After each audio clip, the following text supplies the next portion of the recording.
અગાઉ શું કામગીરી થઈ એ શું થઈ એ તો મને બહુ ખ્યાલ છે નહીં કે શું એમને પેપર વર્ક કર્યું કે જે પણ XYZ એના રિલેટેડ મારો કંઈ મારો એમાં કોઈ રોલ હતો નહીં, એટલે મને બહુ ખ્યાલ નહીં કે સાહેબે જે વખત જે તે એમને ખરીદી કરી હોય કે જે કર્યું હોય મારા લેવલનું કામ નહીં, એમને મને બહુ એમાં ખબર છે નહીં, કારણ કે હું ફિલ્ડવાળો માણસ છું, ફિલ્ડમાં કામ કરનારો માણસ છું, બરાબર. એટલે આગળ હોય જે હાલમાં જેવી રીતના મને ચાર્જ સોંપવામાં આવે છે બાય મીડિયા,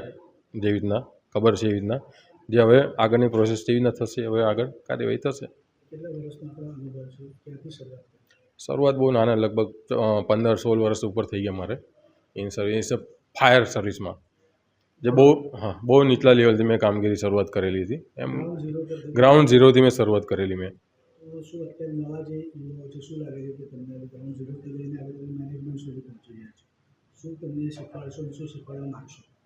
કામગીરી છે બેસ્ટમાં બેસ્ટ કામગીરી કેવી રીતના કરવી, મેઇન અમારો ઉદ્દેશ છે કે એક કર્મચારી છે, ફાયરનો કર્મચારી છે,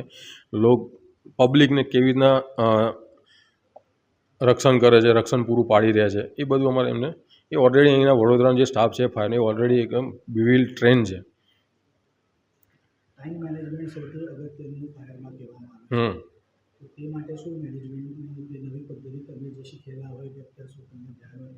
અહીં પણ હાલમાં જે પદ્ધતિ ચાલી રહી છે સારી કામગીરી ચાલી રહી છે,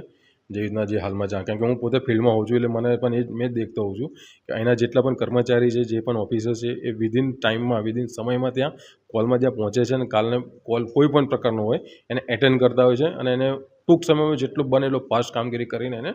પૂરો કરતા હોય છે અને બેસ્ટમાં બેસ્ટ કામગીરી એમાં કરતા હોય છે. તમામ પ્રકારની એન્વાયરમેન્ટનો સામનો કરવો પડશે, રાજકીય હશે, સામાજિક હશે, શું તૈયાર છો? વડોદરામાં પૂર આવે છે એના માટે પૂર માટેની હાલમાં તો જે રીતના તૈયારી પહેલાં પણ જે રીતના કરેલી છે એ પ્રમાણે હાલમાં પણ ચાલુ જ છે. એમાં જે રીતના બોટોનું ને બધું જે ખરીદી કરેલી છે, જે અગાઉ કરેલી છે એ છે જ અવેલેબલ બધું. ચાર્જ હાલમાં છે અત્યારે હું લેવા જ જઈ રહ્યો છું ત્યાં ઓફિસમાં સાહેબને મળીને.